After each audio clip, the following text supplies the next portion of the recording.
Bem-vindos a mais um episódio do podcast Brasil Connection. Aqui nós conversamos sobre turismo e todos os temas relacionados a esse assunto que fazem desenvolver esse tema, que é um dos temas mais importantes, se não o mais importante do Rio de Janeiro. E hoje eu estou aqui com o Bruno Mann para fazer um bate-bola sobre as últimas notícias que vem acontecendo recentemente aqui no Rio de Janeiro que podem influenciar nessa área. Boa noite, Bruno. Boa noite, meu irmão. Como é que você tá?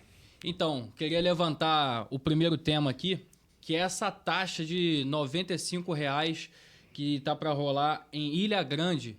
Em Ilha Grande, você está por dentro mais desse assunto? Como é que está acontecendo as coisas lá? Tô, cara. É um assunto polêmico, né? Na verdade, mês de setembro foi só assunto polêmico para turismo, né? Essa taxa, a meu ver, ela é um absurdo. Vamos lá.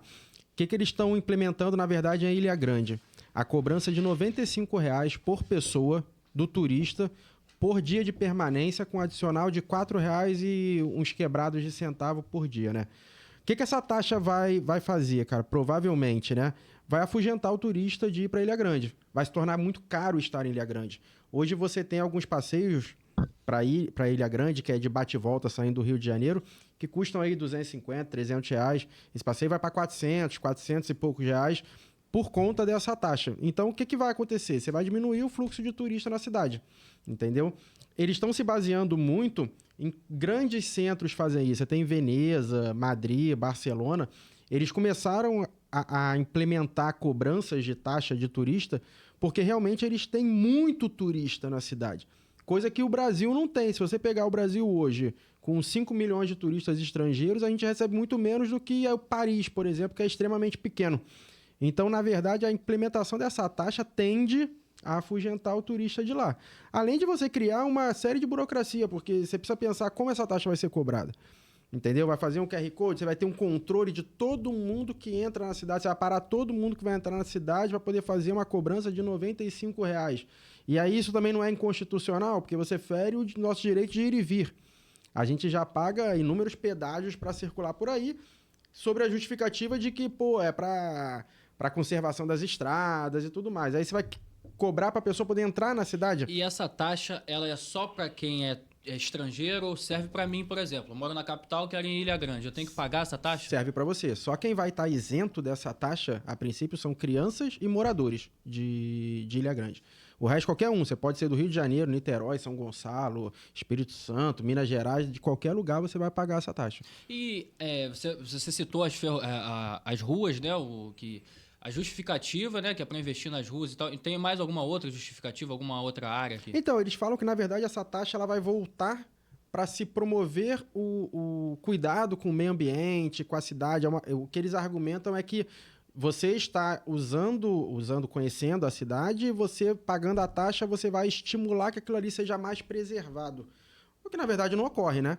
Você estimula que aquilo ali seja preservado a partir do momento que você vai visitar aquilo ali. Porque você está deixando... O turista deixa muito dinheiro, né? O turista, ele paga imposto sobre a hospedagem, ele paga sobre o transporte, ele paga sobre o passeio, ele paga sobre o restaurante, sobre a bebida que ele consome na praia, o passeio de barco, sobre tudo.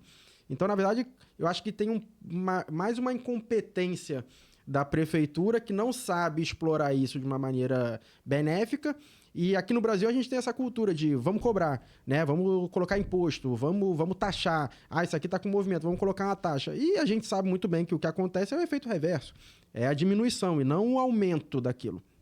A tendência é que, cobrando essa taxa, além de não arrecadar com a taxa, é de perder em potenciais clientes, né? E como você falou, como fiscaliza isso? Vão botar guardinha na beira do pedágio, na fronteira ali de uma cidade para outra? É impossível fiscalizar, só que tem um porém. O Estado geralmente ele tem força de vontade na hora de arrecadar, né? Agora, dificilmente, muito difícil, o Estado cobrar uma taxa, pegar um tributo e realmente reverter em bons serviços para a população. Isso é sempre muito difícil. Então, eu acho lamentável essa cobrança. Só o tempo dirá se vai dar certo ou não. O negócio tá feio lá em Angra dos Reis, tá tendo muito protesto. Você pega a semana inteira foi de protesto, os barqueiros, tudo mais. A galera que sobrevive do turismo realmente está se movimentando muito. Se eu não me engano, desde segunda-feira, todos os dias houve protesto, só que a priori o prefeito está bem irredutível. O que eu acho, e aí é só um achismo da minha cabeça, não tenho comprovação nenhuma, o que eu acho é que essa taxa ela vai existir, ele vai conseguir colocar a taxa, mas eu acredito que num valor muito inferior aos R$95. É o que eu acho que vai acontecer. E aí é onde eu acho que o brasileiro peca, né? De aceitar. Entendeu? O pessoal tá tão desesperado com uma taxa de 95 que vamos supor que ele fale, então agora vai ser R$20. Pra galera que tá protestando vai ser uma pseudo-vitória. Quando na verdade não tem que ter cobrança de taxa nenhuma. Sim. Nenhuma. Você vai esvaziar a cidade. E você pegar, assim, o que banca Ilha Grande hoje é turismo. E em Ilha Grande, assim, eu nunca fui, não conheço. E um dos argumentos que eles estão usando, que através dessa taxação pode gerar emprego em termos de fiscalização, contratar mais pessoas, o que soma com o meu argumento que pode perder dos dois lados. Sim. Além de perder turistas, as pessoas evitarem ir, até por, às vezes, preferem ir para Búzios ou para outro lugar, para não pagar essa taxa, pode perder contratando pessoas e não arrecadando o suficiente para pagar. Mas eu queria conhecer melhor Ilha Grande. Eu acredito que você já tenha ido, eu nunca fui. E o que tem lá de atrativo aí para quem quer visitar? Cara, Ilha Grande é natureza, praia. É um lugar onde a galera vai para relaxar de verdade, entendeu? Fazer trilha. Ilha Grande é muito paz e amor, entendeu? É um lugar que você vai assim, tipo, comparando a grosso modo, tipo Fernando de Noronha, entendeu? Tipo, destino totalmente de natureza, passeio de barco, mergulho com os peixes, vida marinha. Então, assim, ali tem um público muito forte também, mais alternativo, entre aspas, mais mochileiro, entendeu? Que também não vai pagar essa taxa, porque o cara vai pagar R$95 para ficar um dia. Muitas vezes ele não paga isso num camping ou num hostel, entendeu? Ou, de repente, nem numa pousada, se você considerar que pode ser uma família com 4 pessoas, dá R$400. Pô, às vezes isso não é uma diária de pousada. Então a tendência realmente é diminuir. E você já tem cidades, por exemplo, Paraty. O pessoal brincando, não vai para Ilha Grande não, vem para Paraty, pô. É relativamente perto, né? Tipo, se eu fosse prefeito de Búzios, eu falava, aqui em Búzios não tem taxa não, vem pra cá, pô. É praia também, é sol, mergulho, barco. Acaba virando uma propaganda pra cidade. Pô. Só que, cara, aqui no Brasil a galera tem muito essa mania, né? Tipo, vamos fazer pra arrecadar e não vai. Aí você vai gerar emprego pra contratar fiscal, cara? Pô, não tem lógica. Por que você não incentiva o turismo pra você gerar emprego pra recepção de hotel, para os barqueiros, para os restaurantes? Por que você acha que você vai utilizar o turismo, a indústria do turismo, para gerar emprego, para você contratar fiscal? Porra, na minha cabeça é completamente sem lógica, cara. E um dos outros argumentos que eles usam para falar que é positiva a medida, que dizem que é um incentivo à sustentabilidade, né? Porque tem muitos recursos naturais, como você falou. Eu queria entender melhor esse argumento, porque eu realmente estou por fora. No que incentiva a sustentabilidade? Cara, o que eles argumentam é que o dinheiro vai ser aplicado no meio ambiente. Aí eu te volto a pergunta. A gente paga imposto, ISS, INSS, todos os... Volta à saúde, volta pro transporte, volta pra educação, volta pra segurança, não volta. Então por que a gente vai acreditar que esse dinheiro em específico vai ser reaplicado para o meio ambiente local, para a preservação do meio ambiente local? E aí, se você não tem turista, também não tem dinheiro, então não reaplica. Então o meio ambiente vai acabar. Na minha cabeça não tem o menor cabimento. É aí que você vê a incompetência dos nossos políticos. Porque eu, pelo menos, sigo uma linha seguinte. A primeira coisa que você tem que analisar, se você quer que sobre dinheiro em caixa, eu não conheço nenhuma cidade do Brasil que não precise de mais dinheiro em caixa, eu acho que tem que ser cortar gastos. Sim. E nunca é cortar gastos. Em via de regra, é sempre aumentar mais o imposto. Por exemplo, aqui no Rio de Janeiro, esse mês, acredito que hoje, esse programa está sendo gravado no dia 8, hoje é dia 8, né? De outubro. Para pagar os guardas municipais armados, né? A Polícia Municipal que o Eduardo Paes criou, eles estão gerando um aumentozinho na nossa conta de luz. É sempre um imposto a mais, um gasto a mais. E, em via de regra, a nossa vida não melhora. O dinheiro vai ter mais dinheiro em caixa. O tempo dirá se eu tenho razão ou não. Daqui a 2, 3 anos, volte nesse podcast aqui e vamos ver se não tem guardas municipais reclamando de atraso de salário e fazendo greve. né? E parece que Angra dos Reis, né?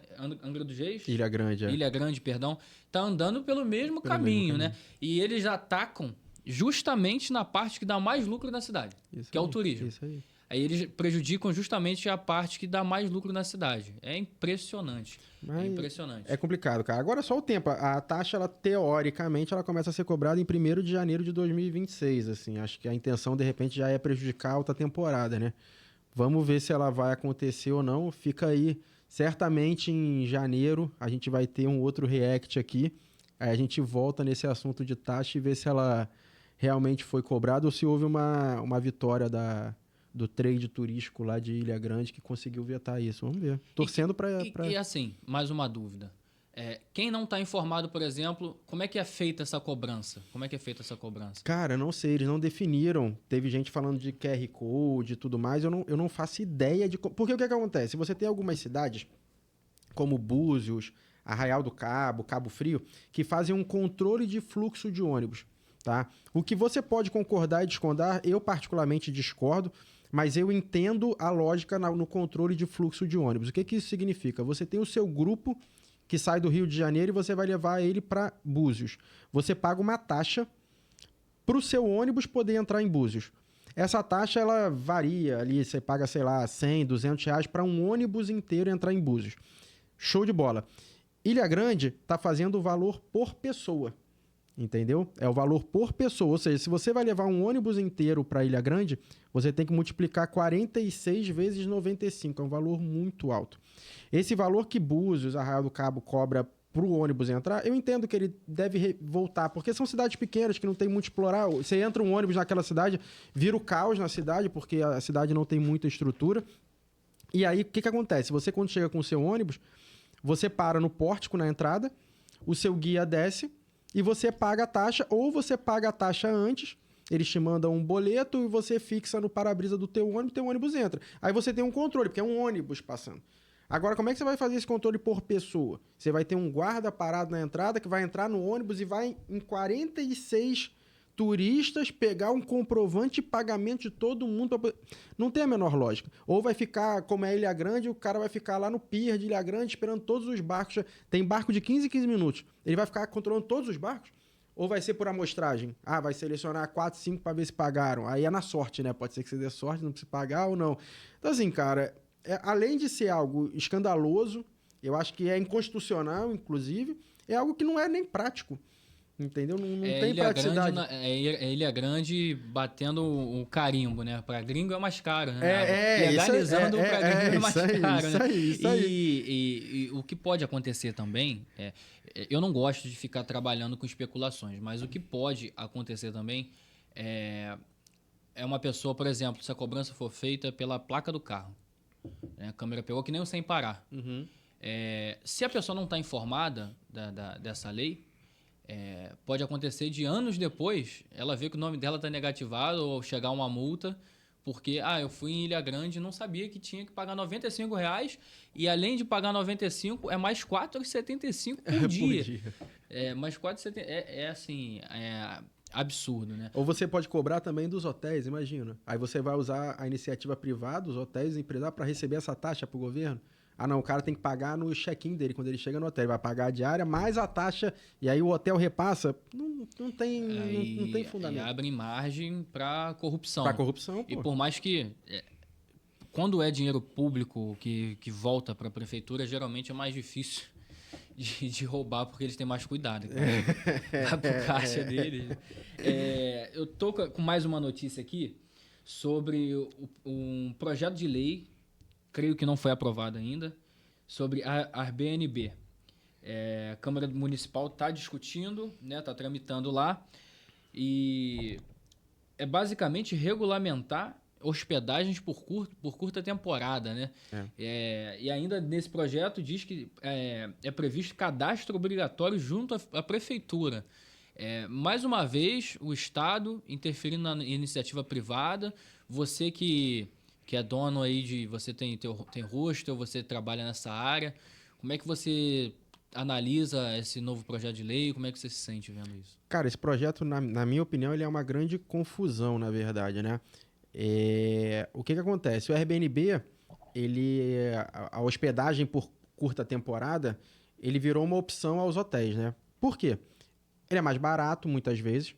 Você tem a opção de hospedar mais pessoas dentro de um apartamento. Então, você pega uma família com 3 filhos. Dificilmente você consegue um hotel que você coloque 5 pessoas, acho que nem tem. Normalmente é máximo de 3. Então, a família de 5 já tem que reservar 2 quartos, se torna caro. No hotel, você tem a dificuldade de não poder cozinhar também, né? No Airbnb, normalmente você tem cozinha dentro do apartamento. É um apartamento alugado. Só que aonde entra a polêmica, né? Existe uma manobra da cadeia hoteleira do Rio de Janeiro para que... E aí a gente volta na mentalidade pequena do brasileiro, né? Que a cadeia hoteleira, ela ao invés de lutar para pagar menos impostos e ter mais incentivos do governo, já que eles fomentam o turismo, eles perdem o tempo dele lutando para que outra indústria, que é de locação por curta temporada, pague imposto também. E, na verdade, o que acontece? A população acaba comprando essa ideia de que deve se taxar o Airbnb, deve se regulamentar o Airbnb, porque a maioria das pessoas... Eu, por exemplo, moro num prédio residencial em Copacabana. Cara, eu como locatário, residente no prédio, eu não gosto do Airbnb, porque não me traz segurança. Eu aluguei um apartamento num prédio residencial, onde, na verdade, eu moro quase que num hotel. Então, você não tem aquela segurança, você não sabe quem é o teu vizinho, hoje é um, amanhã é outro, é um entra e sai danado. Então, de fato, eu não gosto. O que não significa que eu acho que o governo tenha que regulamentar o Airbnb. Eu acho que o meu assunto, o meu não gostar, o meu se sentir inseguro, deve ser tratado diretamente com o síndico do prédio, entendeu? E não com o prefeito ou com o vereador, nada disso. Eu acredito, a última notícia que eu li sobre o Airbnb, eu vi que vários vereadores do Rio, que inclusive eram a favor, mudaram de ideia depois que sentaram e estudaram o assunto. O Airbnb é uma excelente alternativa, inclusive em dezembro do ano passado, na alta temporada, janeiro, a gente teve recorde de turistas no Rio de Janeiro e a gente não teria tido esse recorde de turistas se não fosse por essa opção de hospedagem, porque os hotéis estavam todos lotados. Então a gente não teria como receber mais turistas se não fosse essa opção. Além do que, o Airbnb já está provado que paga os seus impostos devidos, afinal ele é um aluguel, então o proprietário paga o imposto, afinal ele tem o imóvel, ele paga o IPTU, ele paga sobre os rendimentos dele, então paga esse imposto, isso é indiscutível. E se tornou uma grande alternativa, cara. Então, não acho que tem que ser taxado, regulamentado, nada disso. Acho que quem tiver insatisfeito com o Airbnb, eu moro num prédio e não gosto do Airbnb. Cara, senta e discute com a tua convenção do condomínio, com o teu síndico e tal. Não com o prefeito, né? A prefeitura ela não consegue cuidar do que é dela, né? Saúde, educação, segurança, nem nada. Aí ela quer meter pitaco no condomínio dos outros, pô. Ah, não, vou aplicar a regra no teu condomínio. Pô, o condomínio é privado, agora, cara. Você citou prefeitura e vereadores que mudaram de ideia, mas esse projeto é inconstitucional, porque ele é de âmbito federal, não é de âmbito de município, de cidade. E além de um excesso de burocracia gigante, como você citou aí, agora... O que o pessoal está batendo muito é nesse excesso de burocracia, você já arranhou, mas eu queria entender melhor sobre esse excesso de burocracia. Além das taxações, de regulamentação do Estado ali em cima, tem mais alguma coisa assim no âmbito burocrático que atrapalha? Cara, Por exemplo, perdão, desculpa te interromper. Tem algum lugar que você não pode ter esse tipo de prédio, você não pode construir. A ideia inicial do projeto, pelo que eu tinha lido, era que você não poderia fazer Airbnb, você não poderia ter imóveis de locação para curta temporada em locais onde tivesse hotel. Ou seja, você para de permitir também a livre concorrência, né? Além de ser algo inconstitucional, como você falou, porque quem regulamenta a lei de aluguel é o governo federal, não é município nem estado.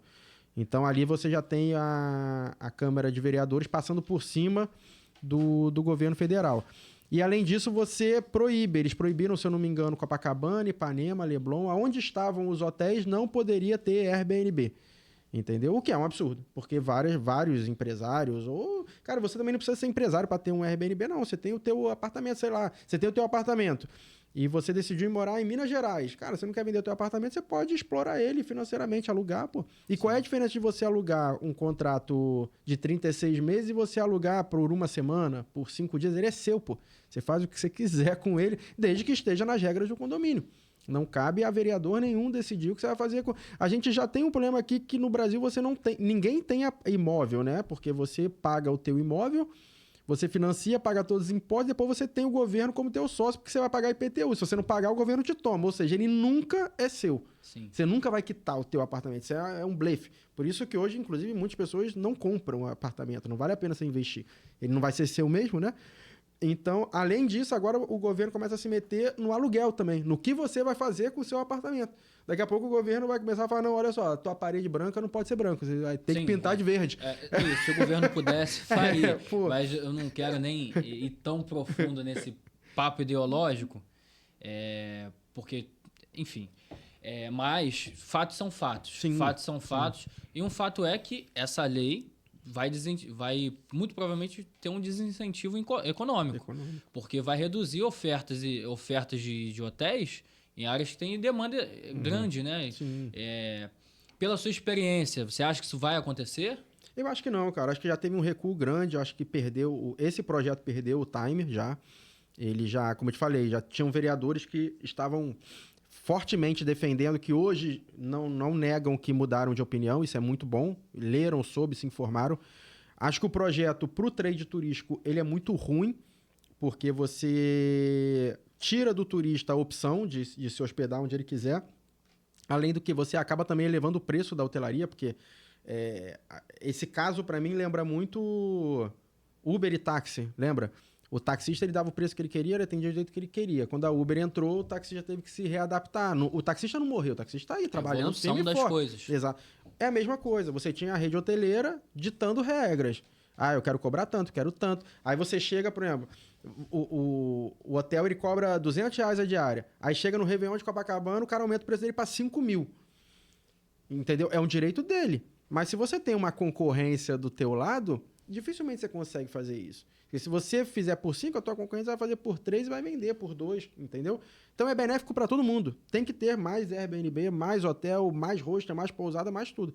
E menos pitaco do governo, né? É uma alternativa justa tanto pro quem fornece serviço, tanto pro cliente. Exatamente. Mas eu queria levantar uma pergunta aqui pra gente debater. Porque a regulamentação, a gente está criticando bastante, né? Até para equilibrar um pouco a situação. Ela é de todo ruim sempre, não tem um certo equilíbrio. Uma regulamentação, às vezes, não é bom deixar muito à vontade. Por exemplo, a gente está enfrentando um período... Está no contexto do tema, fugindo um pouco do tema, mas a gente está num período onde o cidadão vai lá, outro dia eu vi um vídeo de uma moça que ela está recebendo Bolsa Família há 25 anos. E comemorando, dançando, que estava pegando. E eu não vou falar dela especificamente, até porque eu não conheço, mas quantos iguais a ela não pegam o Bolsa Família, sei lá, 10, 15, 20 anos, e pegam esse dinheiro e automaticamente faz o Pix para jogar no Tigrinho. Né? Então, eu queria deixar essa observação, porque eu acho que às vezes já é necessária a regulamentação, não aquela total, a ponto de, não, eu vou chegar no seu hotel, vou falar de que cor você tem que pintar a parede, mas é importante deixar essa colocação. Eu acho que talvez, eu entendi o que você quis dizer, eu acho que a pessoa ela tem direito ao benefício dela, tá certo, só que é imoral você pegar um benefício onde todos nós pagamos e você apostar ele no Tigrinho, quando na verdade era para você comprar teu alimento, pagar tua conta, fazer tuas coisas. Talvez a palavra do Airbnb talvez não seja regulamentação, talvez regulamentação seja muito forte, né? Vamos regulamentar, significa que o governo ter mais transparência, o governo ter acesso aos números. Por quê? Com o número ele consegue trabalhar mais. Então, se o secretário fala assim, olha só, a gente precisa ter mais controle do Airbnb, porque a gente precisa entender o perfil do turista, onde o turista está se hospedando, quem é esse turista, a gente está recebendo mais famílias, menos famílias, a gente precisa trabalhar. Pô, às vezes está vindo um destino que a gente nem trabalha muito, sei lá, está vindo... sei lá, de Singapura, tá vindo turista e tá se hospedando em Airbnb, a gente não sabe, porque eles têm esse controle sobre quem fica em hotel. Então é importante ter regras, sim. Ter regras. Sim. Regulamentar talvez uma seja palavra muito. pesada. Talvez seja muito, porra, regulamentar, o governo vai. Não, mas talvez sim, o governo ter mais acesso, até para incentivar mais. Por que o governo também não pode incentivar? O governo não divulga os hotéis? Ele não vai, pô, se hospede hotel, por que não? Pô, olha só, nós temos hotéis, hostels, pousadas e apartamentos por temporada também. Tem essa opção. É uma realidade, né? O governo, ele fala, pô, você pode vir pro Rio, você pode andar de BRT, de táxi e de Uber. Sim. Por que não? Então, assim, eu acho que deixar claro dessa forma, ter regras, eu sou a favor. Agora, regulamentar, dizer, pô, a cor da parede vai ser amarela, aí não. É porque Entendeu? eu acho que falta, eu não quero dizer do Estado, porque eu não acho que o problema seja sistêmico, pelo menos nesse tema, do Estado. Acho que é um problema de gestão, porque a gente passou pelo assunto de Ilha Grande. A fim de arrecadar para melhorar a cidade, eles vão lá e cobram do turista.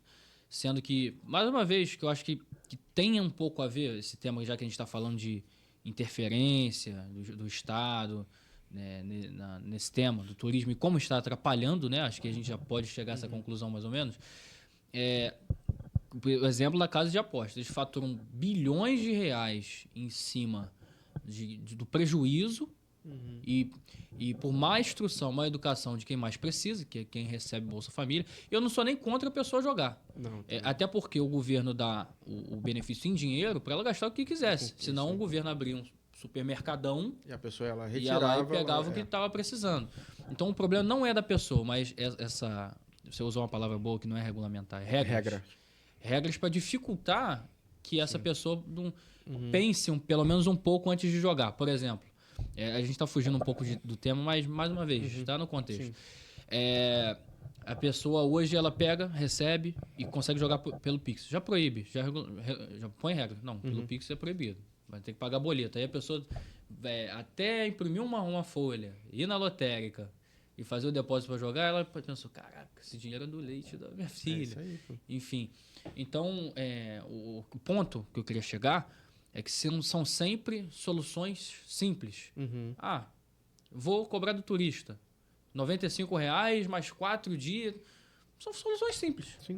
Só soluções simples. Eu acho que o podcast não é sobre política, mas acho que nossa vida é política. A gente sempre acaba entrando nesse tema. O que a gente tem que cobrar de gestores mais criativos, né? E não te cortando, mas é o que eu falei lá no início, cara. Esse tipo de taxação que está se colocando, voltando ao assunto taxação, regulamentação do Airbnb, isso é muito comum, tá acontecendo muito na Europa. Mas são destinos que estão bombando. E aí, trazendo isso para o comparativo do que você falou, por exemplo, da questão da aposta. A regulamentação sobre as casas de apostas, a meu ver, ela está certa. Os caras estão arrecadando bilhões em cima do prejuízo do vício das pessoas. Tá? E aí você pensa o seguinte, você consegue coibir isso? Não, você já não conseguiu. Isso está na internet, as pessoas estão com acesso. Então, o que você faz? Então, eu vou ganhar em cima disso aí, cara. Eu vou regulamentar e vou pegar uma parte disso pro governo para reaplicar. Aí entra a teoria, né? Para reaplicar em saúde, educação, blá, blá, blá. Mas aí eu acho justo. Quando você traz isso pro turismo, e aí não defendendo a minha indústria, é uma indústria pobre, cara. Não arrecada. Se a gente tivesse assim, porra, nós recebemos 200 milhões de turistas por ano. Eu ia falar, não, calma aí, a gente tem que ter regra, pô. Porque a cidade está ficando lotada, traz prejuízo para os moradores, atrapalha o nosso transporte, eles utilizam o nosso hospital público, o nosso transporte público, tudo, e não estão pagando por isso. Aí, beleza. Mas nós recebemos 5. O Brasil inteiro recebe menos turistas do que um museu da França. Então, assim, a gente está na fase embrionária e que precisa de incentivo, não de regra e dificuldade. Cara, isso é muito louco, porque quem não acompanha o tema, né, ninguém vai dizer que o Brasil está atrás de uma cidade da França, com tudo que a gente tem, né, com as comidas que a gente tem, com as paisagens que a gente tem, com o Kazuhiro veio aqui e falou da Feira da Glória, uma coisa que eu nunca tinha pensado, né, e passei por lá outro dia, você vê o movimento que tem, a impressão que dá quando você olha assim, né, pô, não tem coisa melhor do que isso aqui no mundo. Tá lotado, né? Você acha que tá lotado. Sim. Aí quando você pega os números, você fala, cara, pra tá lotado tinha que ter 20 vezes mais. Nossa. E não tá. E aí você pega, eu tô te falando, você pega qualquer cidade, Nova York, 10 vezes mais turistas, o nosso número é muito ridículo. Então a gente tá longe de discutir uma regulamentação, essa taxa de Ilha Grande, pô, se Ilha Grande momento, desculpa te interromper mais uma vez, mas não é um momento de impor barreiras. Isso aí, é o momento de tirar barreiras. De tirar barreiras. Isso tipo aí, assim, agora a gente tem que trazer gente pra cá. Isso aí. Depois a gente vê como faz, né? A comparação com a casa de aposta, ela é boa nesse sentido, porque inundou o mercado com casa de aposta. E as pessoas jogando. Você pega hoje um jogo de futebol, todas aquelas placas de publicidade são todas de aposta, cara. Todos os times do Brasil são patrocinados por casa de aposta. Os caras não têm mais aonde enfiar dinheiro, cara. Os caras estão patrocinando todo mundo e é todo dia uma notícia de recorde de patrocínio, recorde disso. Os caras estão...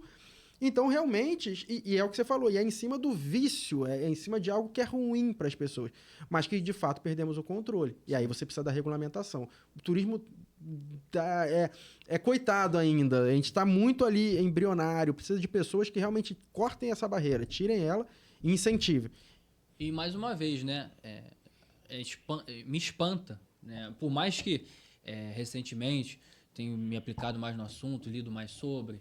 conversado com pessoas que entendem, me espanta ver que o Brasil está tão atrás assim no turismo.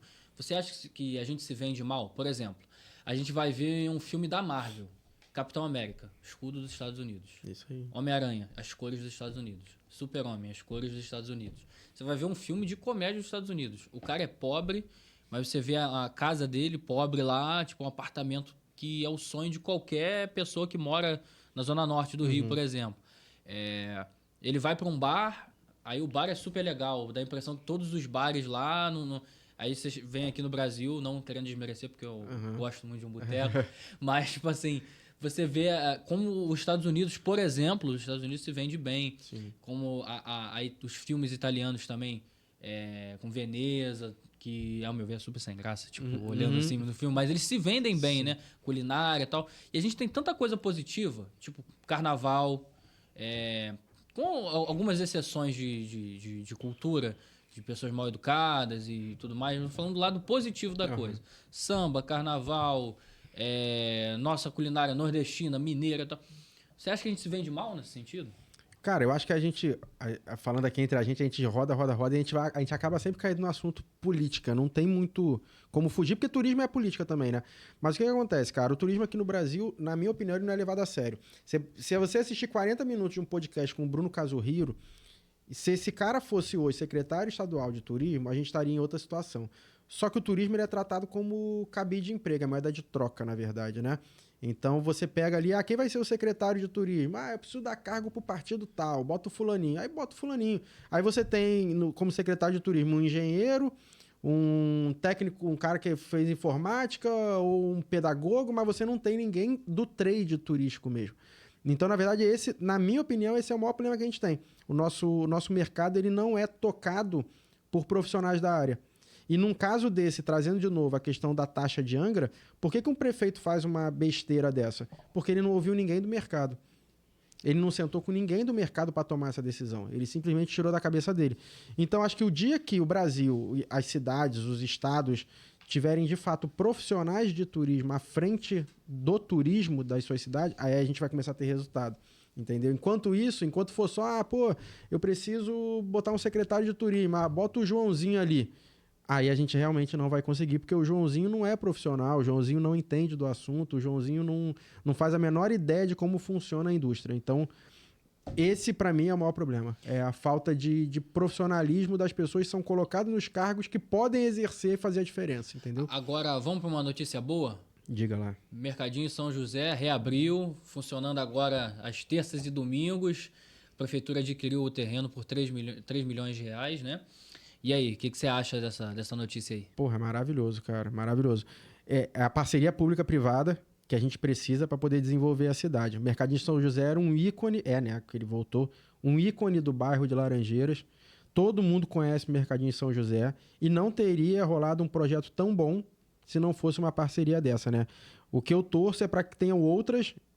A gente tem a Cobal do Maitá, a gente tem a Cobal do Leblon, que precisam e têm condição de passar pelo mesmo projeto e voltarem para a sociedade, serem espaços utilizados. Tem o Jardim de Alá, que está em concessão. Então, esses espaços precisam ser retomados e a prefeitura precisa entender também, depois desse projeto do Mercadinho São José, que ela não tem condição de administrar tudo. Então, é preciso sim entregar na mão também da iniciativa privada para que a iniciativa privada invista e devolva isso para a sociedade. Cara, eu não sei se você já foi no Mercadinho São José antigamente. Eu fui nesse final de semana agora no novo. Cara, tá lindo, tá lindo. Limpo, boas lojas. Cara, eles fizeram no meio dele, tem uma ilha de chopp, de um bar famoso aqui do Rio de Janeiro. Tu fica bebendo teu chopp, tu pode subir pro segundo andar, aberto, com uma vista maneira. Precisamos muito. Tomara que isso replique pela cidade inteira. Se a gente tiver Mercadinho São José, Cobaldo Maitá, Cobaldo Leblon, Jardim de Alá, porra, cara. Eu fui uma vez, mas eu era muito pequeno e não tenho memória. Você foi agora, depois de Fui agora. inaugurar? Parece que é um potencial de turismo gastronômico enorme. Enorme, né? Cara, enorme. Desde bons restaurantes, né, bons bares, e até comida, você pode comprar comida congelada lá, tipo, tem armazém, digamos assim. E inaugurou agora, né? Então, ainda vai ter mais loja e tal. E o preço é bom? Cara, eu bebi um chopinho lá, tava num preço bem competitivo, cara. Tava ruim não, Já deu vontade de visitar. Tava ruim não. Não, o lugar tá lindo e tá lotado, cara. O negócio voltou assim, porque o carioca tem muito isso, né? O carioca abraça aquilo que é do teu bairro. E o pessoal de Laranjeiras, Flamengo, Largo do Machado ali da região, sempre amou o Mercadinho São José. Você acha que um dia tem possibilidade de ter algo parecido na Zona Norte? Cara, tem, pô. Pô, você pega aí Mercadão de Madureira. Pô, Mercadão de Madureira de 10 anos atrás, e você pegar o de hoje, já melhorou absurdamente, né? Absurdamente. Você tem o Parque Madureira, o Hélio citou aqui no outro episódio, Parque Madureira, enorme, cara, gerando emprego, gastronomia, eventos, shows. Pô, tem o Réveillon do Parque de Madureira. Então, assim, eu acho que já está replicando. Nesse ponto, a gente tem um prefeito que investe, né? Tem o Parque Deodoro e tudo mais. Então, assim, eu acho que pode melhorar ainda mais, mas tá acontecendo. Para não parecer que é só porrada, é bom ser justo, né? Não. Eu quero também citar um exemplo do Parque de Realengo. O que o prefeito fez ali foi fenomenal. Eu passei antes dele fazer o parque, as casas todas, eu não sei como é que tá agora, né? Uhum. Mas as casas estavam todas no tijolo, tava um ambiente bem, perdão da expressão, favelizado. Sim. Junto com a obra, ele pintou as casas dos moradores todos em frente ao parque. Uhum. Ficou um ambiente bem legal, assim, bem legal. E que tomara que tenha mais lugares, né? Cara, a gente fala de turismo aqui demais, né? E além do turismo, a cidade ela tem que ser boa para o morador, acima de tudo. Entendeu? Ela tem que ser boa. E você imagina, por exemplo, o cara que mora em Deodoro, o cara que mora em Madureira, domingo de sol, 42 graus, Rio de Janeiro. Pô, o cara tem que sair de Madureira para poder ir pra praia em Copacabana, na Urca, Ipanema ou Barra da Tijuca. É absurdamente longe. Aí o cara começa a ter um parque com água, acho que é esse de Realengo, né, que tem tipo, botou umas cachoeiras lá, artificial, piscina e tal. Pô, o cara ter conforto na porta da casa dele, cara, no bairro dele. O cara já trabalha, o trabalhador... O carioca já sofre com transporte público, que é horroroso. Aí o cara, no final de semana, para ele poder ter o lazer dele, ele tem que enfrentar o mesmo transporte público que ele enfrenta a semana inteira. Pô, mas a cabeça da pessoa surta, cara. Aí você começa a ter opções de lazer próximo. Cara, é maravilhoso para todo segurança. mundo, pô. Isso aí, pô. E isso segurança aí. também. Eu bato muito nessa tecla também. Eu acho que todos os bairros... É óbvio que para gerar uma estrutura dessa é muito difícil. Sim. Não é barato. Mas praças bem iluminadas, apesar de ter sido piado uma época. Sim. Eu faço minha culpa aqui. Também achei engraçado na época, era mais jovem. Traz mais segurança e traz mais assim, uma certa sensação de leveza, né, para o ambiente. Você sabia que você pode sentar no seu portão, você pega a tua churrasqueirinha lá, faz seu churrasquinho, você vê o seu filho brincando. Pô, num domingo à tarde, perfeito, e você acaba economizando dinheiro. Porque você tem lazer na porta de casa, é o que mais ou menos você falou. Você pega transporte, você vai longe, às vezes, muitas das vezes é estressante, você corre risco na rua. Então, acho uma medida sensacional. Mas acho que, sobre o mercadinho, voltando para o mercadinho, alguns cuidados têm que ser tomados também para não virar um espaço elitizado, né? Sim. Então, é mais ou menos por aí. A gente tem que estar sempre de olho e cobrando, né, que os preços fiquem em contas, pelo menos o prefeito, a prefeitura fazendo a gestão da economia. Tem opções, né, cara? Tem opções para todo mundo. Acho que o espaço tem que ser democrático. Entendeu? E como isso beneficia a concorrência? O que a gente falou dos hotéis, né? Quanto mais melhor, porque tem mais concorrência. Como o mercadinho pode somar para isso ali nas redondezas ali? Cara, eu acho que soma muito. Ali perto do mercadinho você já tem a Praça São Salvador, que é um reduto conhecido aí de bares, restaurantes. Você tem toda aquela praça ali do Largo do Machado que foi revitalizada. Eu não sei se você conhece, mas ali atrás do Largo do Machado, do Cine São Luís, também virou uma área gastronômica. Então, cara, você pega todo aquele... ali não é bem um quadrilátero, né? Mas você pega toda aquela região ali, você já tem mercadinho, você tem Largo do Machado, você tem Praça São Salvador, você tem, oferta demais ali de bares, restaurantes.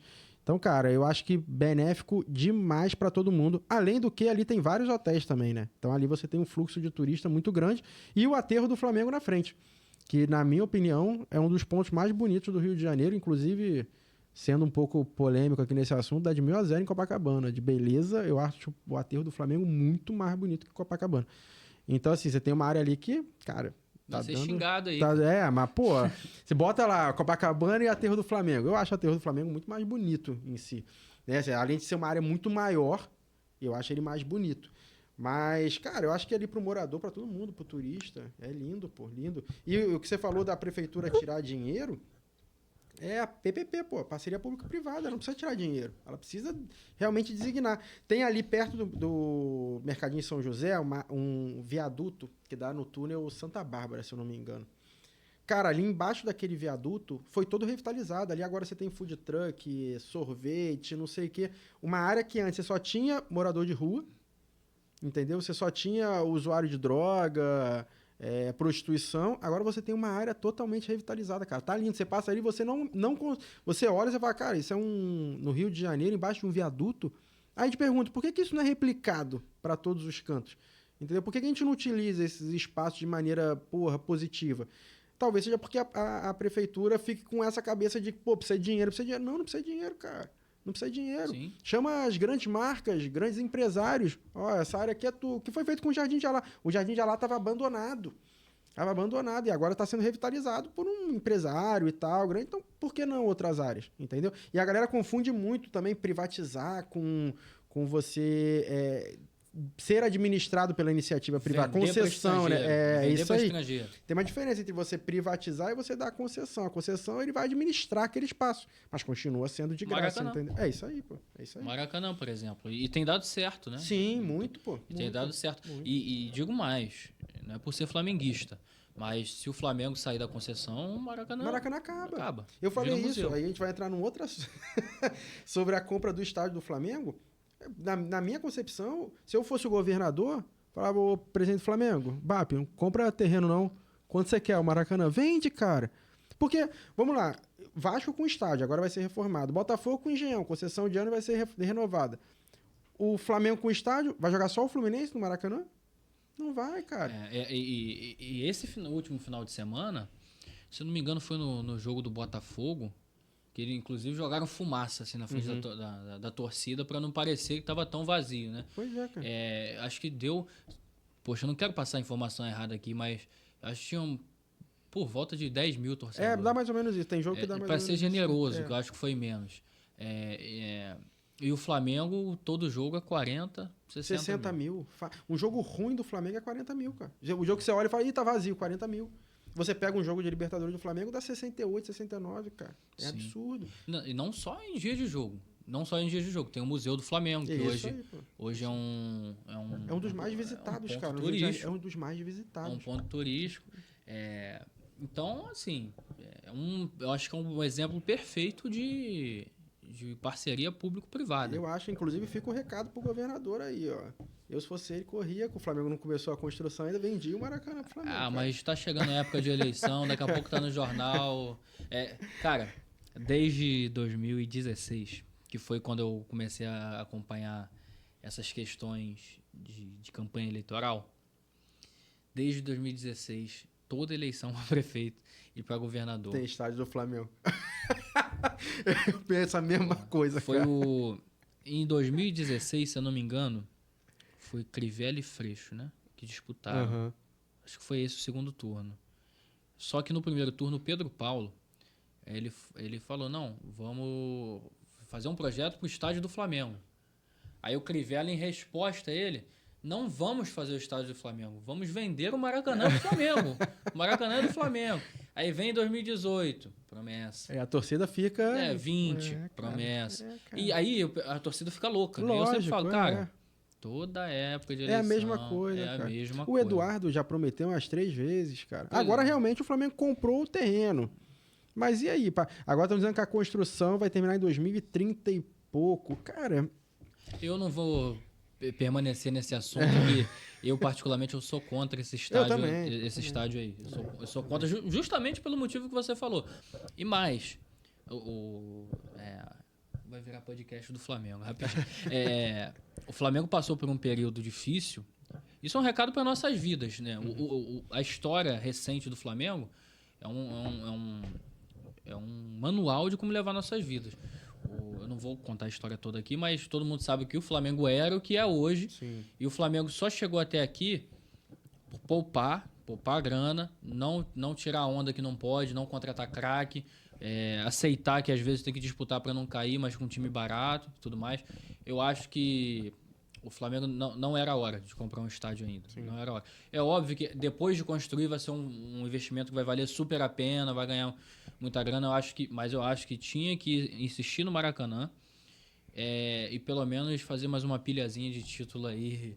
Também acho. E aí, fazendo uma ponte com o que você falou, cara, o Flamengo vem de um clube totalmente endividado até 2015, mais ou menos, quando começou o projeto. E o que ele fez para reverter isso? Uma gestão profissional. Exato. Que é o que a gente estava falando do turismo lá atrás. Por que a gente não bomba no turismo? Porque a gente não tem um profissional à frente do turismo. Entendeu? A gente tem sempre o conhecido de alguém que eu preciso dar um cargo e aí vou. E aí você vê, o Flamengo é a prova... Cara, o Flamengo saiu de um clube totalmente endividado. O Flamengo... Eu sou sócio do Flamengo, sócio do clube mesmo, meu pai sócio, todo mundo sócio, desde 1980 e bolinha. E eu ia no Flamengo, não tinha água. Não tinha mesmo água para tomar banho, não tinha. Tava devendo, só tinha às vezes a água da piscina, era podre. E você pega o Flamengo hoje com arrecadação de bilhão. Exato, bilhão. Exato. Então, assim, os caras fizeram um milagre, a marca é a mesma, cara. Se você pegar, de repente, a marca de 90 e pouco e tal, era até talvez mais forte que a de hoje, porque tava ali Zico, recém-aposentado, Romário e tal.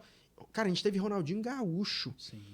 E os caras não conseguiram explorar isso, cara. Aí agora eu te pergunto, o Rio de Janeiro, cada um na sua devida proporção, não é um Flamengo do Brasil? É até mais, cara. É até mais. O Rio de Janeiro é porta de entrada do Brasil inteiro.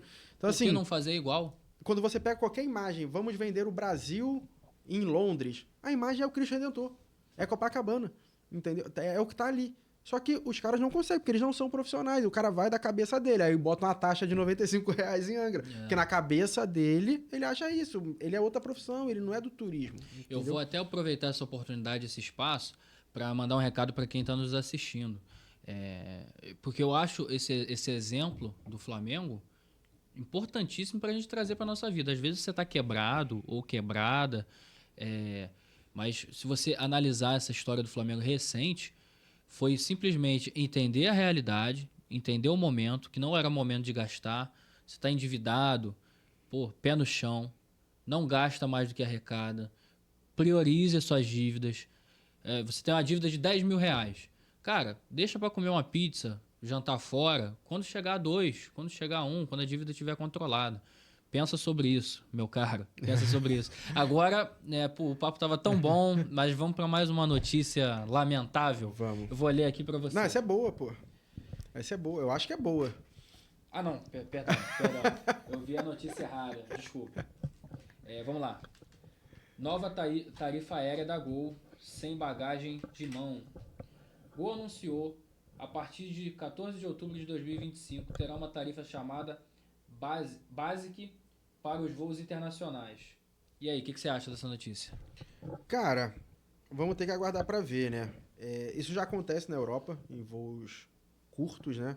De você ter uma tarifa mais econômica, sem direito a bagagem nenhuma, só a tua mochila. A Gol colocou aqui no Brasil para voos internacionais. Eu não sei como seria uma pessoa fazer um voo internacional só com a mochila. Realmente eu não entendi essa parte que eles colocaram. De repente eu tô até falando besteira, mas talvez se fosse numa ponte aérea, voos nacionais, eu acho que teria talvez mais lógica. Mas é mais uma opção de tarifa aí para a galera poder comprar, né? Quando a gente aqui no Brasil começou a cobrar bagagem por fora, né? Você comprava a passagem, você tinha direito à bagagem e o excesso você pagava. E aí você passou a ter a tarifa sem despacho. Você podia levar só a mala em cima. Eles disseram que isso ia diminuir o preço das passagens. Bom, nunca diminuiu, tá aí. A galera que viaja sabe muito bem que o preço continuou exatamente o mesmo e aumentou ao longo do tempo. Então, cara, a gente vai ter que aguardar para ver. No fundo, eu acho que é boa, tem mais uma opção de tarifa, mas se ela realmente vai ser positiva ou negativa, se ela vai realmente existir e se sustentar, isso que eu te falei, para voos internacionais não levar mala e só com mochila, ele até fala, o pessoal na matéria, para passageiros que são minimalistas, viajam com pouca coisa, mas, cara, tu se imagina indo para Europa só com a mochila? Deixa eu ver se eu entendi. Não pode ir com pouca bagagem.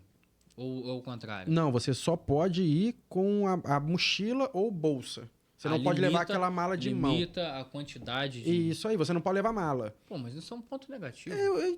Mas é mais uma opção. Tipo assim, eu não vejo como negativo porque não tá tirando os outros. Tá te dando mais uma opção. Então, mas você hoje tem a opção de a mala grande, que você despacha, você tem a opção da mala de bordo, que aí sim, realmente eu concordo, você levar pouca coisa, e você tem agora a opção da Gol de não levar nada, levar só a tua mochila. Tipo, eu vejo como interessante, por exemplo, tá indo pra São Paulo, você vai fazer um bate-volta em São Paulo, vai fazer uma reunião e vai voltar. Cara, é uma tarifa econômica, você vai levar só a tua mochila, teu notebook, teu tablet e tal, e vai voltar, show.